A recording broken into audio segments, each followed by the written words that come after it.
And continuing our coverage here at Indy and at the NFL Scouting Combine here with Bucky Brooks. And Bucky, let's just dive into this, right? Most recent mock draft came out. Everyone loves a mock draft. They've taken on a life of their own. They're a lot of fun, and they're perfect for stuff like this because we get to talk and have a conversation. So, at 22, Bucky Brooks has the Raiders selecting Jordan Davis, the defensive tackle from Georgia. What do we like about Jordan? What do we think he does well and he fits in this Raiders defense? Okay, so I'm gonna tell you, I'm a little biased. I'm a little jaded because when I think about Patrick Graham and the defense that he was able to construct in New York, he did it with a big-time set of players up front. Big, physical, big bodies. They did a great job of, if they needed a two-gap, meaning they could play the gap to the right or to the left of them, they could do it. They dominated in stopping the run because it gives you an opportunity then to rush the passer in favorable situations. When I think about the Raiders, Jordan Davis is one of the best run stoppers in the draft. He's a huge guy at the line of scrimmage.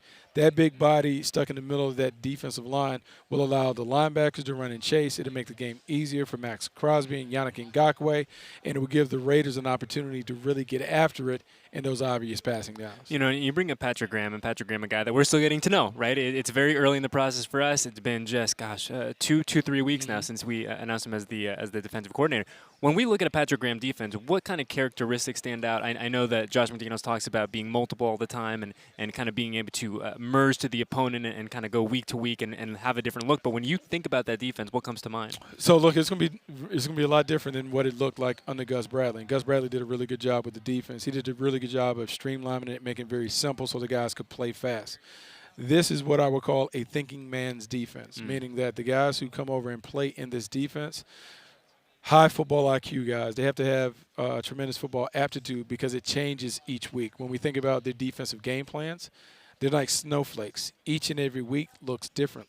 So to do that, you have to have guys that are able to take a lot of information, understand it, execute it, and play at a high level the following week. So the players that you get will be a little different than maybe in the past. These are going to be very smart players. They're going to be tough. It's going to be a defense that plays very, very hard. And then finally, it's going to be physical. So as much as we talk about the X's and O's and how he tactically attacks the opponent, it's going to be about a team that flies to the ball, runs hard from sideline to sideline, and when they get to you, they're going to hit you. You know, and I was going to just ask from a player's perspective. When you talk about, each game plan is a snowflake. It's going to be different from week 1 to week 2 to week, 18, 19, whatever it is. From a player's point of view, is that exciting or is that at sometimes a little bit daunting? Like, oh, okay, now we have to kind of reshuffle and this is what we're going to be this week. That's why you have to have the right guys in the locker room to handle that. Like guys who are high IQ guys, they like being stimulated mentally with a different game plan that has a bunch of different pieces. It may have a bunch of different adjustments when it comes to the week. And because ultimately you would like to get to a point where you almost have an AFC defense, meaning automatic front end coverage, meaning that based on what the offense lines up, we have an automatic adjustment to it. Now, to do that, you have to have guys that see the game the same. It has to have great communication on top of the IQ, the intelligence that we talk about. But if you're able to do that, it allows you to suffocate the opponent because you have an answer to everything that they present. And so we'll see if they're able to evolve and get to that. But ideally, that is what you would like. And so it'll be interesting to see how they continue to build this team. But you can do it with some young players, but you also have to have some veterans that understand how to play football. You know, and it's one thing that Josh brought up with us the other day where in terms of the coaching staff, in terms of the players, in terms of really everything under his program, where it seems like balance is going to be very key to him, a balance of veteran leadership, of young people coming in, of young coaches, of veteran coaches. And I think that bodes well for the organization as a whole when he goes, look, I don't want to do it one certain way. We need to have a lot of voices in that room. We need to have a balance of strike, and I feel like that only benefits the players on the field, but the coaches in the booth as well. Yeah, it does benefit that. And so, we talk about it in terms of education. You talk about like a growth mindset, meaning that you have an open mind, that you're willing to entertain different ideas to be able to reach the end point. And so that means you have to have a lot of flexibility in your coaching style. You have to have a lot of flexibility in terms of learning and understanding different information. And so this will be a team, offense and defense, that is challenged to really play smart football. And everyone throws it around. It's been kind of coach speak, but you will see a difference. Like everything that has been done, people that have come out of the program where you've come out of in New England, it's attention to detail when it comes to the fundamentals. It is a depth to understanding the playbook and understanding how to play the game. And so it'll look different. But if you get it done and if you're able to get it done with the right players, man, the wins kind of come. You know, one thing that was really enlightening to me over the past, 5-6 weeks since Dave and Josh descended into Las Vegas is Dave has said on multiple occasions, he goes, we're always grading our process. So the process is always evolving. It's always getting better. And I think that kind of, like you said, attention to detail, that understanding of we're not getting complacent and even how we approach the process, I think, and that growth mindset, I think is, incredible to hear going into 2022. You know, so one of the things is when you hear Patrick Graham talk, when you hear Josh McDaniels and everyone on the coaching staff talk, it is about the process. So much of what we will hear going forward is the process and how we're going to get to the result. Well, we can get the result by doing it one play at a time, and then it'd be one day at a time, 1 week at a time, and those things until you stack them all together. The big thing with this team going forward, there are enough veterans that are hungry, that are ready to win and win at the highest level. They sampled playoff success. But to go from good to great, it is about taking care of the little things, eliminating the penalties in the pre-snap phase, making sure you take care of the football, you don't turn it over, really understanding what we call the DBOs. Don't beat ourselves.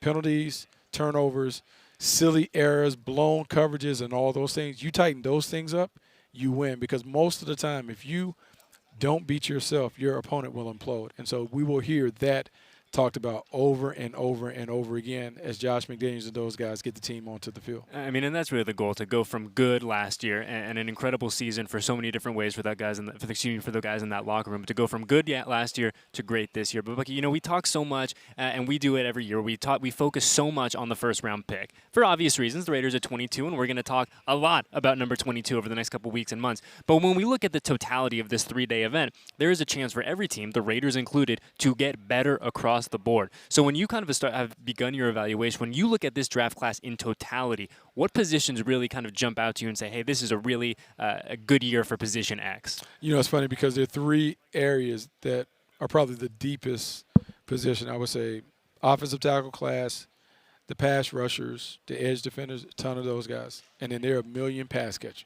I mean, if you need a pass catcher, you can get a pass catcher at any level of the draft. But those 3 positions, you're going to be able to find good players that can come in and compete, and it doesn't necessarily have to be a first-rounder to be able to do it. And so because the draft is a piece of the puzzle, what it looks like in free agency, how many free agents come in, how you fill those gaps, and then going to the draft and making sure that you get all of those things, I would say those positions, offensive tackle, edge rusher, and then pass catcher, those are positions that you can avoid in free agency because there are plenty of those guys available in the draft. I mean, you talk about offensive line and pass catchers, and I think Raiders' ears perk up because, okay, we need a few of those. That sounds good. Can we go get a few of those, whether it's day 1, day 2, or day 3? And I think that there's value, and we've learned this year after year. There is value in each and every one of those picks, and you never know where the next Hunter Renfrow is going to come from. You never know where the next Max Crosby is going to come from. And it's an exciting week here in Combine to kind of continue that, here in Indy to kind of continue that process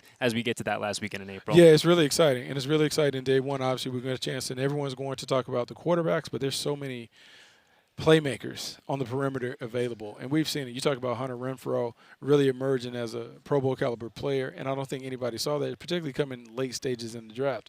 Well, now what you want to do is continue to surround him and Derek Carr with weapons that can make plays. And if you think about the wide receiver core, think about it like a basketball team. You want different guys with different skill sets as you balance it out. So if we think about Hunter Renfrow being kind of the slot guy that can make guys miss and get open in space. Well, now you need someone that is the big body guy. Now, whether you consider Darren Waller in that, that's one. But you want to have all of those guys with different skill sets. So depending on who you're facing, you can attack the weak link. That is the key. And so in this draft, it's not necessarily about just taking a pass catcher. It's taking the right one that complements what you already have in place. And so to me, more speed, more explosiveness, guys that can really take the top off the defense, the coverage, guys that can average 15 to 17 yards per catch. look for that kind of player because you need someone to fill that speedy role on the outside. Yeah, and I think every Raiders fan was just like, oh, yeah, talk to him, Bucky. That's it. Yeah, and that's exactly what all of us have been saying. That's the Raider way. Like exactly. Speed height, speed, exactly all that stuff. So I know an incredibly busy week for you here in Indy. Where can the people find you? I know you're on Twitter, but what does your coverage look like this week? Oh, look, so it's going to be bananas. So we're doing a pre-combine show that'll hit digital, all the digital platforms. We'll talk about it. We'll preview all the positions before they go. And then the podcast, Move the Sticks, Daniel Jeremiah and I, Lance Zerline, they'll pop on, and we'll just talk about what we saw. This is an exciting time. It's really a critical time if you're a team builder. You want to make sure that no matter what you do in free agency, you still have to have a team that has a mindset of draft and develop. So hopefully we'll see some of these players go on to be stars. Yeah, that's the plan. Well, Bucky Brooks, we appreciate your time. Hopefully we hear a lot from you in the coming weeks and months. And stay safe, and we'll talk to you soon, all right? Hey, let's do it, man.